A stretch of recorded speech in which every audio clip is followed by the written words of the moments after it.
বিভিন্ন সংগঠনে যখন পুলিশ থাকে, যেমন ইন্ডাস্ট্রিয়াল পুলিশ থাকে, মেট্রো রেল সার্ভিস দেওয়ার জন্য টুরিস্ট পুলিশ আছে, এই ধরনের একটা এই উপযোগী স্বাস্থ্য পুলিশ নামে আমরা একটা প্রস্তাবনা দিয়েছিলাম যে স্বাস্থ্য পুলিশ হিসেবে যদি একটা পুলিশ আমাদেরকে সাপোর্টেড থাকে, প্রত্যেকটা হসপিটালে একটা ছোট বাড়ি হিসেবে থাকলো, ইমার্জেন্সি সেটআপে যখনই দরকার ওনাদের সহযোগিতা আমরা নিতে পারবো।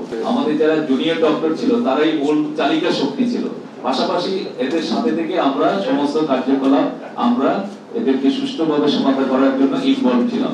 এখানে শুধু সার্জারি ডিপার্টমেন্ট না, ক্যাজুয়ালিটি সার্জারি না, জেনারেল সার্জারি ছিল, অর্থোপেডিক ছিল, সেখানে আই ছিল, ইএনটি বিভাগ ছিল, নিউরো সার্জারি ছিল, মানে হাসপাতালের প্রতিটা বিভাগ সমভাবে আমরা ঐক্যবদ্ধভাবে আমরা চেষ্টা করেছি তাদেরকে সর্বোচ্চ সেবাটা ঢাকা মেডিকেল থেকে দেওয়ার জন্য।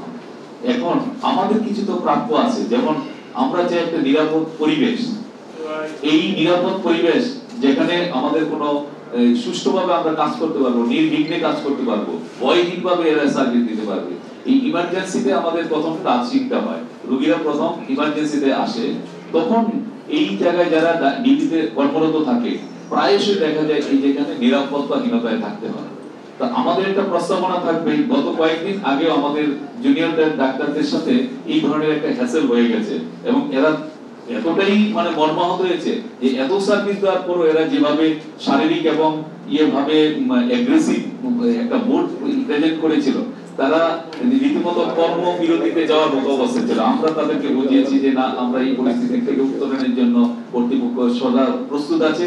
আমাদের এখন কিছু প্রস্তাবনা হচ্ছে এই পরিবেশ যাতে ভবিষ্যতে না হয়, আমরা যাতে নিরাপদ পরিবেশে সার্ভিস দিতে পারি, তার জন্য ওই যে বিভিন্ন সংগঠনে যখন পুলিশ থাকে, যেমন ইন্ডাস্ট্রিয়াল পুলিশ থাকে, মেট্রো রেল সার্ভিস দেওয়ার জন্য টুরিস্ট পুলিশ আছে, এই ধরনের একটা এই উপযোগী স্বাস্থ্য পুলিশ নামে আমরা একটা প্রস্তাবনা দিয়েছিলাম যে স্বাস্থ্য পুলিশ হিসেবে যদি একটা পুলিশ আমাদেরকে সাপোর্টেড থাকে, প্রত্যেকটা হসপিটালে একটা ছোট বাড়ি হিসেবে থাকলো, ইমার্জেন্সি সেটআপে যখনই দরকার ওনাদের সহযোগিতা আমরা নিতে পারবো।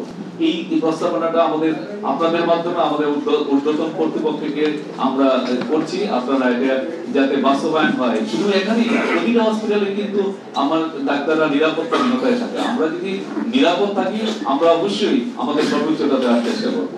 পাশাপাশি যারা এই সমস্ত কর্মকাণ্ডের সাথে জড়িত থাকে, এই উশৃঙ্খলতার সাথে, তাদেরকে যদি দৃষ্টান্তমূলক কোনো শাস্তির ব্যবস্থা করা প্রতিষ্ঠান থেকে, যেমন আজকে এই হাসপাতালে কোনো ঘটনা ঘটলো, তাদেরকে আইডেন্টিফাই করে যদি আইনের হাতে সুপর্দ করা যায়, তাহলে এক্সাম্পলারি কিছু থাকবে যারা ভয় পাবে যে তারা যাতে। এই জন্য আমাদের স্টুডেন্টরা, আমাদের জুনিয়র ডাক্তাররা কিছু প্রস্তাবনা আমাদেরকে পেশ করেছেন, আমরা এই প্রস্তাবনাগুলি আপনাদেরকে একটু শোনাচ্ছি। হাসপাতালে জরুরি বিভাগে যথাযথ চিকিৎসা প্রদানের স্বার্থে স্বাস্থ্য পুলিশ অথবা আর্ম সিকিউরিটি ফোর্স ব্যবস্থা করতে হবে। চিকিৎসা প্রদানের জন্য পর্যাপ্ত পরিমাণ সাপোর্টিং স্টাফের উপস্থিতি নিশ্চিত করতে হবে। শুধু ডাক্তার থাকলে চলবে না, প্রয়োজন সংখ্যক আমাদের ব্রাদার সিস্টার অক্সিলারি স্টাফ এগুলি থাকতে হবে। একই ঘটনা সহ সকল অপ্রীতিকর ঘটনার সাথে জড়িত দৃশ্যমান এবং দৃষ্টান্তমূলক শাস্তি নিশ্চিত করতে হবে। যারা এই সাথে জড়িত তারা যদি দৃষ্টান্তমূলক শাস্তি হয়। হাসপাতালে যথাযথ কর্তৃপক্ষের অনুমতি ছাড়া আপনারা যারা আছেন তারা যাতে, অথবা রোগীর লোকজন যাতে কোনো চিত্র গ্রহণ না করে। আপনারা করেন যদি আমাদের কর্তৃপক্ষ আপনাদের অনুমোদন করে, অথবা অনেক রোগীর লোক চিকিৎসা দিচ্ছে এর মধ্যে একটা অড সিচুয়েশন ভিডিও করতে থাকে, এতে হবে কি আমরা যারা সেবা দিচ্ছি তারা বিভ্রান্ত হয়ে যায়, আমার ছবি টবি তুলছে কেন। এই ভীতিকর পরিস্থিতি যাতে সৃষ্টি না হয়।